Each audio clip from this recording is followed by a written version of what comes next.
Hi there, it's Ian McTavish with Team 4152, and this is our second tutorial for programming our robot. And for this one, we are doing our autonomous programming. So please get started. Again, thank you to all of our sponsors.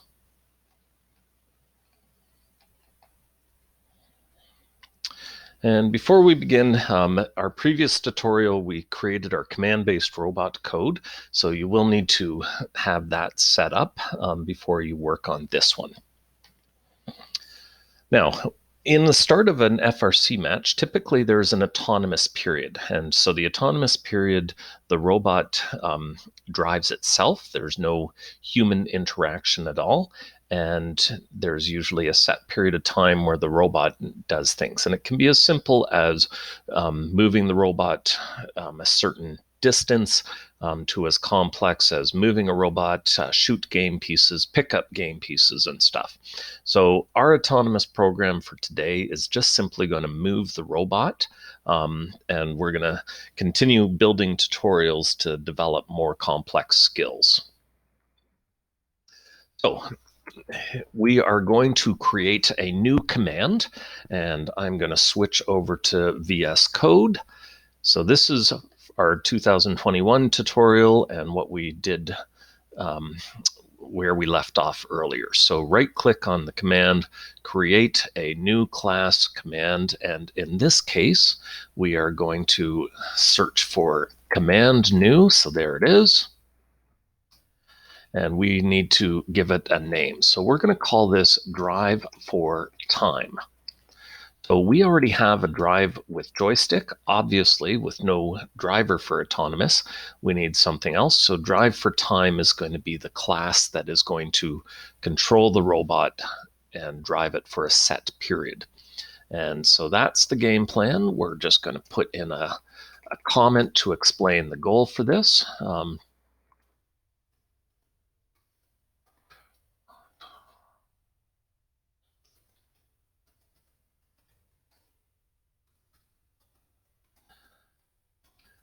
So we're using this for the autonomous. So there's our comment, et cetera, et cetera. So we're going to need to import some files, and we're going to import frc.robot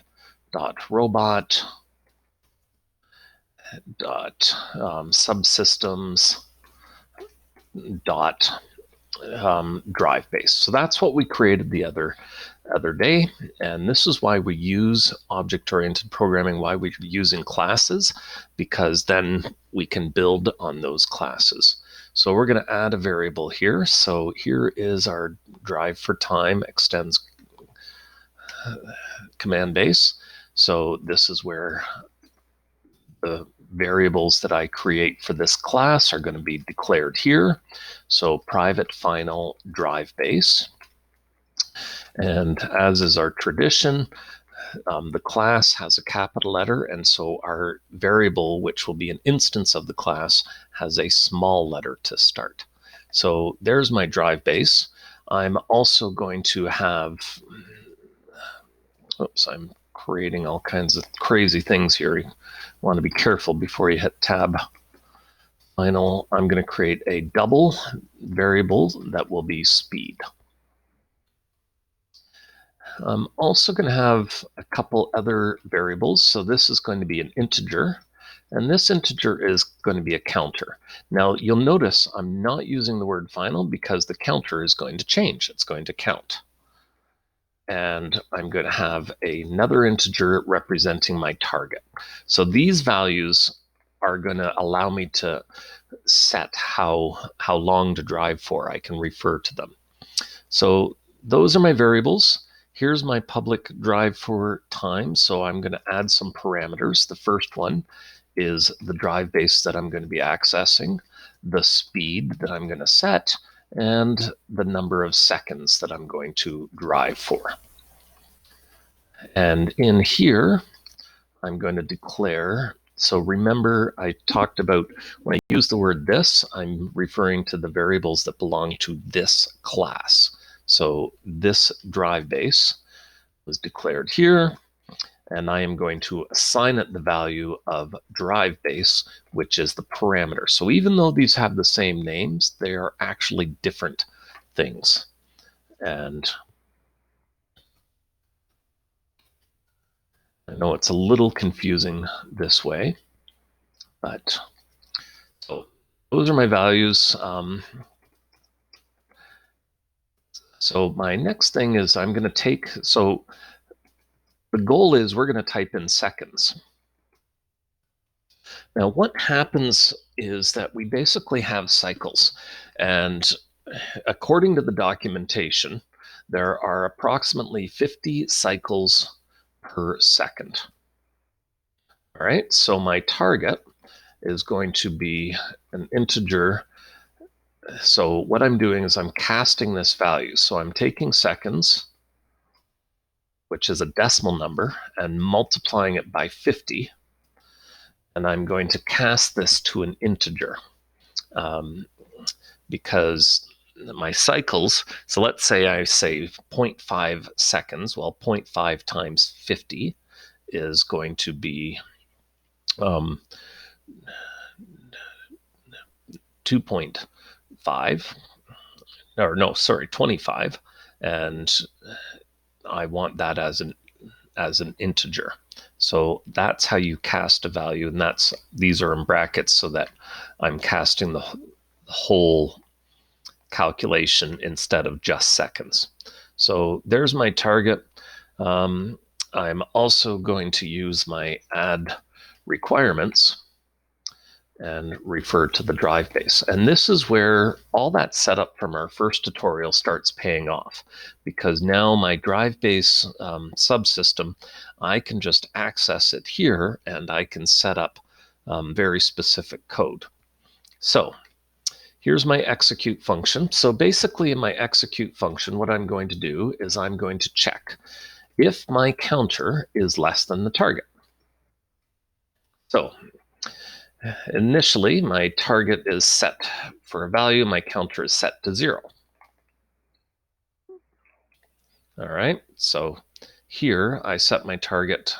So let's say it's 250. So I'm going to go in here, and in here, I'm going to take my counter and I'm going to plus plus. And you'll notice if you're looking at the slideshow, I don't have the squiggly braces there. So I don't technically need them because it's only one line of code that I want to run. But old habits die hard, and I've put in my squiggly brackets. Drive base, arcade drive. So what I'm going to do is I'm going to drive my robot at the set speed, and I'm going to set my rotation 0 so that the robot will just drive. So whatever the speed it is, it's going to go, and this counter goes up. Now, obviously, this counter, I need to figure out how to finish that. So what I'm going to do is I'm going to go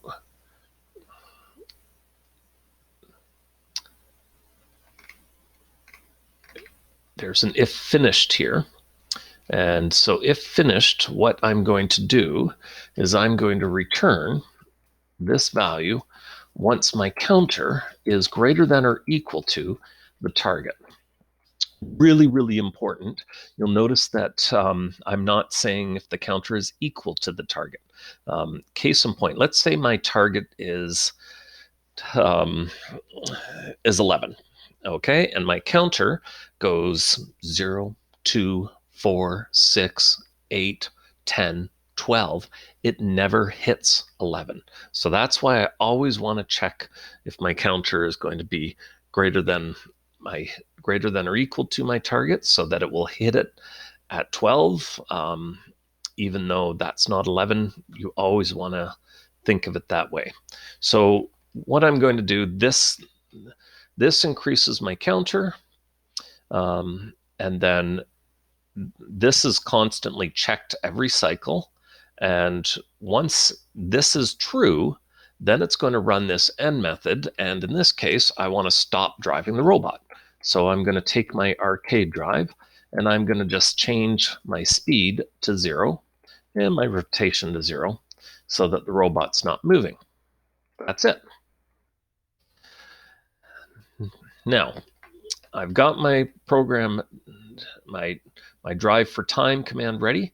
There's my robot container. And in here at the top, I've added, let's import my FRC.robot commands and drive for time. So now that I've got that set up, I don't need that extra semicolon. This is where I messed up earlier. So get autonomous commands. I'm just going to, so that squiggly bracket, I'm just going to delete all of this. Okay, so you'll notice I made sure that I'm matching up. Okay, so what I'm going to do here is I need a return value. So I'm going to return, and I'm going to create a new sequential command group. Now, obviously, you don't need a sequential command group, but our autonomous is going to be a series of commands. So, for example, for infinite recharge, what we did was we started by driving one direction, and we moved the turret, and then we prepared for shooting, we shot, all of these different steps. And so we use command groups. Sometimes it's sequential, do one after the other. Sometimes it's parallel, do these at the same time as each other. So that's the goal, is we're preparing for that. So these are the sequence of steps that we are going to run. So that bracket closes that bracket, and in here I'm going to add each of my steps. So new drive for time is my first step, and it takes 3 parameters. So the drive base, which I've declared, 0.6 is going to be my speed, and 4 is going to be my rotation. Now, I don't need a semicolon because this is a sequential command group, and this is basically a parameter that I'm passing it. So if I want to add a second parameter, I would add a comma and then add my second parameter. So that's why I don't need a semicolon right there. And at the moment, that is going to be my drive for time. And now we're going to get to how to deploy this. Now I'm going to switch back to my slideshow here and jump down. Couple key concepts. Number one, the speed. You'll notice I don't have it set to 1, which would be 100%. For safety, I always try to use a slower speed, and then after I do testing, I can increase it. I also don't use a speed that is so slow. We've had that problem before where somebody set it like to 0.1. Well, not enough voltage was being applied for the wheels to be able to overcome the friction, and so the robot didn't move. So you want to make sure that you've got at least some speed. The other thing is that you never test autonomous without lifting your robot off the ground. So we do that to make sure that the wheels are not touching the ground so we can see the impact.